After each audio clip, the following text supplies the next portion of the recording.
নমস্কাৰ, মই বিকি নেওগ নিউজ 24 অসমৰ ফালৰ পৰা আমি সকলোকে স্বাগতম জনাইছোঁ। আমি বহুত দিনৰ আগৰ পৰা যোৰহাটৰ এজন সুযোগ্য সন্তান তেখেতক লগ পাবলৈ বিচাৰি ফুৰিছিলোঁ। কেইবাবাৰো যোগাযোগ কৰিছিলোঁ, বিভিন্ন কাৰণত তেখেতে আমাক সংগ দিব পৰা নাছিলে। আজি হঠাতে যোৰহাটৰ মাজমজিয়াত মই তেখেতক লগ পালোঁ। তেখেতক আমি চিনাকি কৰি দিবলৈ ওলাইছোঁ। অৰূপজ্যোতি হাজৰিকা, নমস্কাৰ। তেখেত নিবন্ধকাৰ, শিশু সাহিত্যিক, গ্ৰন্থ বিপ্লৱৰ এজন প্ৰণেতা। তেখেতে বিভিন্ন সময়ত বিভিন্ন বিদ্যালয়লৈ গৈ শিশুৰ মাজত গ্ৰন্থ বিতৰণ কৰি আছে।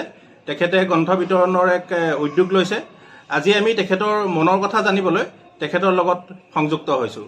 এয়া অৰূপজ্যোতি হাজৰিকা। নমস্কাৰ, মই আপোনালোকক নিউজ 24 অসমক আমি নমস্কাৰ জনাইছোঁ। আপোনালোকে আমাক এইখন সুবিধা দিয়াৰ বাবে।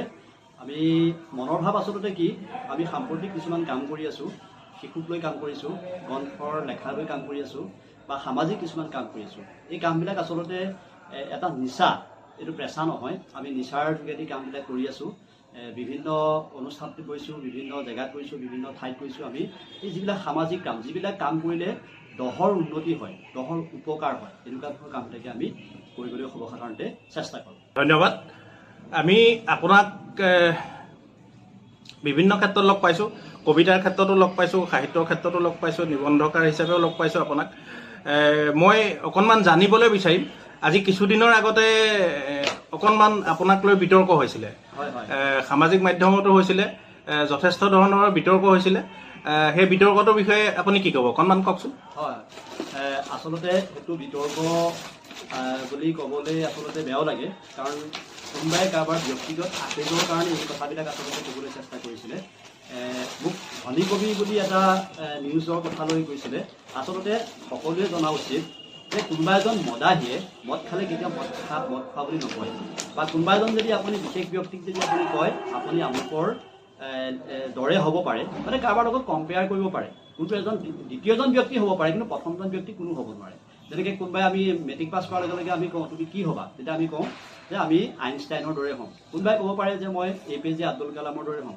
কোনোবাই ক'ব পাৰে যে মই শচীন তেণ্ডুলকাৰৰ দৰে হ'ম। গতিকে সেই দৰে শব্দটো ব্যৱহাৰ কৰি দিয়াৰ লগে লগে আচলতে বিতৰ্ক নহয়, কোনোবাই ব্যক্তিগত আখেজক পৰিপূৰ্ণতা দিবৰ কাৰণে আচলতে সেই তেনেকুৱা ধৰণৰ বিতৰ্কলৈ লৈ গুচি যায়। আমি সেইটো বিতৰ্ক বুলি ভবা নাই, এইটো আমি প্ৰত্যাহ্বান বুলি ভাবিছোঁ। কাৰণ সেই প্ৰত্যাহ্বানক নেওচি আমি কাম কৰি গৈ আছোঁ আৰু কৰি গৈ থাকিম। সেইটো হ'ল আমাৰ একমাত্ৰ লক্ষ্য। ধন্যবাদ। আপোনাৰ পৰা জানিব বিচাৰিম, এতিয়া বৰ্তমান সাহিত্য সভাক লৈ কি ক'ব? সাহিত্য সভাৰ বিষয়ে আচলতে কি ক'ম? সাহিত্য সভা মঞ্চটো বিশেষকৈ আমাৰ ফালৰ পৰা এটা আহ্বান থাকিল, সাহিত্য সভাৰ সভাপতিজন আচলতে এজন প্ৰকৃত সাহিত্যিক হ'ব লাগে, যি মৌলিক সাহিত্য থাকিব লাগে। তেওঁ এজন মানৱদৰ্দী ব্যক্তি হ'ব লাগে। ৰাগ জঞ্জাল বা এনেকুৱা ধৰণৰ ব্যক্তি হ'ব নালাগে। সাধাৰণ মানুহৰ লগত তেখেত সদায় যোগাযোগ কৰিব লাগে। মুঠতে যিজন সৰ্বসাধাৰণতে সকলোৱে ভাল পায়। আমি উদাহৰণ দিব বিচাৰোঁ, ভৱেন্দ্ৰনাথ শইকীয়া, মামণি ৰয়চম গোস্বামী আমি উদাহৰণ দিব বিচাৰোঁ।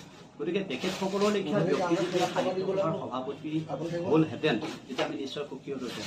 এতিয়াও আমি দেখিছোঁ যিকেইটা সাহিত্য সভাৰ সভাপতি পেনেলৰ আমি দেখিছোঁ, সেই পেনেলবিলাকৰ লগত আচলতে আমি ক'ব লাগিব যে আচলতে কি ইমান দিন যেতিয়া আমি দেখি আছোঁ যে নলিনীবালা দেৱীৰ পিছত কোনো মহিলা এতিয়ালৈকে সভাপতি হোৱা নাই। গতিকে আমি যিহেতু ৰাষ্ট্ৰপতিও মহিলা হ'ল, মহাকাশলৈও মহিলা গৈছে, গতিকে আমি এবাৰ যদি ভাবোঁ, গতিকে সাহিত্য সভাৰ সভাপতিজন নিশ্চয় আমি এগৰাকী যদি উপযুক্ত মহিলা পাওঁ, নিশ্চয় অসমৰ ৰাইজ সুখী হ'ব। ধন্যবাদ জনালোঁ। আপোনাক আমি লগ পাই যথেষ্ট সুখী অনুভৱ কৰিছোঁ। বৰ্তমান সেউজ বিপ্লৱ অৰ্থাৎ গছ কটাক লৈ যথেষ্ট ধৰণৰ বিতৰ্ক হৈ আছে, গোটেই অসমতে বিতৰ্ক হৈ আছে। আপুনি কি ক'ব এই বিষয়ত, আপোনাৰ অনুভৱ? গছ কটালৈ আচলতে আমি ভাবোঁ গছ কাটিব ৰুবও লাগিব। কাৰণ যদি সকলো যদি গছেই হয়, মানুহ নাথাকে, তেতিয়াও কোনো কথা নাথাকে। কিন্তু আচলতে কি আমি যিমান পৰিমাণৰ গছ কাটিছোঁ তাতকৈ বেছি পৰিমাণৰ আমাৰ জনসংখ্যা অনুযায়ী সিমান গছ নাই। গতিকে আমি যদি জনসংখ্যা অনুযায়ী যদি আমি গছৰ ভাৰসাম্যটো ৰক্ষা কৰিব পাৰোঁ, তেতিয়া আমাৰ সেই সেউজ বিপ্লৱ থাকিব। এতিয়া আমি প্ৰায় দেখা যাওঁ দেৱালী আহিলে বহুত কলগছ কাটি শেষ কৰি পেলায়, সেইটো কিন্তু মানুহৰ চকুত নপৰে। কিন্তু এতিয়া আপোনাৰ দুডাল এডাল গছক লৈ পেলাই সদায় বিতৰ্ক কৰে, কিন্তু আচলতে কি গছ সকলোকে লাগে, আৰু গছৰ কাৰণে যাতে কোনোবা এটা অঞ্চলৰ উন্নতিত অন্তৰায় হ'ব নালাগে। গতিকে আমি সেইটো কওঁ, আমি আহ্বান জনাম আপোনালোকে অকল 5 জুনৰ দিনাখনি গছ ৰুলে নহয়, সদায় গছ ৰুবলৈ চেষ্টা কৰক। জন্মদিন, কাৰোবাৰ মৃত্যুদিন, কাৰোবাৰ অন্য বিভিন্ন সময়ত আপোনালোকে যদি সেই গছ পুলি ৰুই যদি এটা আন্দোলনৰ সৃষ্টি কৰে, তেতিয়া নিশ্চয় এই অসমখন সুজলা সফলা শস্যৰ চামলা হ'ব। গতিকে আমি আহ্বান জনাইছোঁ আপোনালোকৰ এই নিউজ 24 চেনেলৰ যোগেদি যে গছ থাকিলেহে মানুহ থাকিব, সেইটো আগতে কৈ থকা কথা নহয়, বা গছ পুলি নিজেই হয় সেইবিলাক কোৱা কথাও নহয়। মুঠতে গছক সুৰক্ষিত কৰিব পৰা আমাৰ সকলোৰে দায়িত্ব আৰু কৰ্তব্য। গছ থাকিলেহে মানুহ থাকিব, এই উক্তিটো বৰ্তমান যেন কিছু সলনি হোৱা যেন লাগিছে।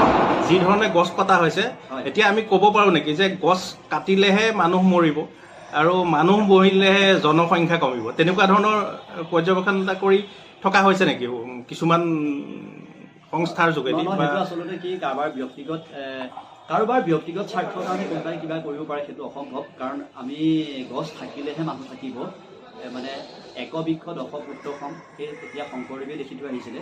গতিকে সেই শংকৰদেৱৰ দিনতে পৰিৱেশৰ কথা সোঁৱৰাই আহিছে। গতিকে নতুনকৈ আৰু বেলেগে ক'বলৈ প্ৰয়োজন নাই। আমি নিজৰ ব্যক্তিগত স্বাৰ্থ পৰিহাৰ কৰি ৰাজহুৱা স্বাৰ্থক সদায় গুৰুত্ব দিয়াটোৱে আমাৰ 1 নম্বৰ কথা। গতিকে আমি ৰাজহুৱা স্বাৰ্থৰ প্ৰতি যেতিয়া সকলো আগবাঢ়ি যাম, তেতিয়া নিশ্চয় গছো থাকিব, মানুহ থাকিব, পৰিৱেশো ভাল হ'ব, সকলোৱে ভাল। গছ থাকিলেহে মানুহ থাকিব, এই উক্তিটো বৰ্তমান যেন কিছু সলনি হোৱা যেন লাগিছে। যি ধৰণে গছ কটা হৈছে, এতিয়া আমি ক'ব পাৰোঁ নেকি যে গছ কাটিলেহে মানুহ মৰিব আৰু মানুহ মৰিলেহে জনসংখ্যা কমিব, তেনেকুৱা ধৰণৰ পৰ্যবেক্ষণ এটা কৰি থকা হৈছে নেকি কিছুমান সংস্থাৰ যোগেদি? সেইটো আচলতে কি কাৰোবাৰ ব্যক্তিগত স্বাৰ্থৰ কাৰণে কোনোবাই কিবা কৰিব পাৰে, সেইটো অসম্ভৱ। কাৰণ আমি গছ থাকিলেহে মানুহ থাকিব, মানে একবৃক্ষ দশপুত্ৰ সম, সেই তেতিয়া শংকৰদেৱে লিখি থৈ আহিছিলে। গতিকে সেই শংকৰদেৱৰ দিনতে পৰিৱেশৰ কথা সোঁৱৰাই আহিছে। গতিকে নতুনকৈ আৰু বেলেগে ক'বলৈ প্ৰয়োজন নাই। আমি নিজৰ ব্যক্তিগত স্বাৰ্থ পৰিহাৰ কৰি ৰাজহুৱা স্বাৰ্থক সদায় গুৰুত্ব দিয়াটোৱে আমাৰ 1 নম্বৰ কথা। গতিকে আমি ৰাজহুৱা স্বাৰ্থৰ প্ৰতি যেতিয়া সকলো আগবাঢ়ি যাম, তেতিয়া নিশ্চয় গছো থাকিব, মানুহ থাকিব, পৰিৱেশো ভাল হ'ব, সকলোৱে ভাল। ধন্যবাদ জনালোঁ। শেষত আপোনাৰ পৰা জানিব বিচাৰিম, নৱপ্ৰজন্মৰ বাবে বৰ্তমান অৱস্থাত এতিয়া গ্ৰন্থমেলাৰ বতৰ, গ্ৰন্থমেলাত আমি দেখা পাওঁ যে সাধাৰণ এখন আনন্দ মেলা হ'লে অভিভাৱকে শিশুক লৈ আহে আনন্দ মেলালৈ, কিন্তু গ্ৰন্থমেলা বহুতে গাঁও অঞ্চলত গ্ৰন্থমেলা মানে কি বুজিয়ে নাপায়, জানিয়ে নাপায়। গ্ৰন্থমেলালৈ সাধাৰণতে শিশুৰ বা ছাত্ৰ ছাত্ৰীৰ আগমন খুব কম দেখা যায়। বা বৰ্তমান সময়ত নতুন পাঠক সৃষ্টিৰ বাবে আপোনাৰ অনুভৱ বা আপুনি কি ব্যক্ত কৰিব? এইটো আপুনি সুন্দৰ প্ৰশ্ন কৰিছে। গ্ৰন্থমেলা আচলতে প্ৰকৃত গাঁওবিলাকত প্ৰচাৰ প্ৰসাৰ হ'ব লাগে।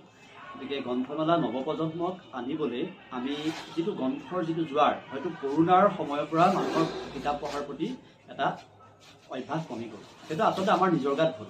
কিন্তু এতিয়াও আমি লক্ষ্য কৰিছোঁ যে গ্ৰন্থমেলাবিলাকত টাউনত সৰ্বসাধাৰণ খাদ্যমেলালৈ পৰিণত হয়, সেইটো আমি পেপাৰে পত্ৰে দেখিছোঁ। সেইটোকে আমাৰ বিতৰ্কও কিছুমান কথা কৈছে, নকৰা নহয়। কিন্তু আমি আহ্বান জনাম, এই গ্ৰন্থমেলাবিলাক সৰ্বসাধাৰণতে ৰাইজে গাঁৱে গাঁৱে প্ৰচাৰ চলাব লাগিব। গাঁৱৰ পৰাহে আচলতে, আৰু এইটো কথা আছে যে বোকাতহে পদুম ফুলে, কথাষাৰ আছে, আপোনালোকে হয়তো নিশ্চয় এইটো গম পায়। গতিকে গাঁও অঞ্চলৰ পৰা যিসকলে কিতাপ কিনি নিব সেইসকলে পঢ়ে, কিন্তু টাউনৰ কিছুমান দেখিব আপোনাৰ মাত্ৰ শ্ব'কেছত সজাই থবলৈহে কিতাপ লৈ গুচি যায়। যদি কাৰোবাক সোধে কিতাপখনৰ বিষয়ে, কিন্তু ক'ব নোৱাৰে। বা যি কি নহওক, আমি গ্ৰন্থমেলাৰ ভিতৰত সকলোকে আমি আহ্বান জনাইছোঁ। অসম প্ৰকাশন পৰিষদে অসমৰ চুকে কোণে গ্ৰন্থমেলাৰ পাতিবলৈ এতিয়া ইতিমধ্যে চেষ্টা কৰিছে। আমি এই মাধ্যমৰ যোগেদি সকলোকে আমি গ্ৰন্থমেলালৈ আহিবলৈ আহ্বান জনাইছোঁ। লগতে আমি নিজক মানে যিটো এডভাৰটাইজ বা হেৰি বুলি ক'বলৈ বিচৰা নাই, আমাৰো কিছুমান কিতাপ ইতিমধ্যে গ্ৰন্থমেলাত মানে পোৱাৰ সৃষ্টি পাব।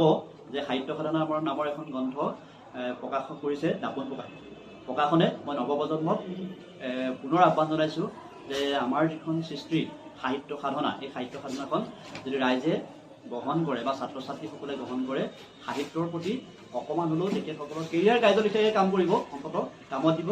লগতে পুনৰবাৰ আমি এই গ্ৰন্থৰ বতৰত গ্ৰন্থমেলালৈ আহিবলৈ আমি সকলোকে আমি আহ্বান জনাইছোঁ। ধন্যবাদ, আপোনাক লগ পাই ভাল লাগিল। আপোনাৰ উত্তৰ কামনা কৰিলোঁ। ধন্যবাদ, নমস্কাৰ।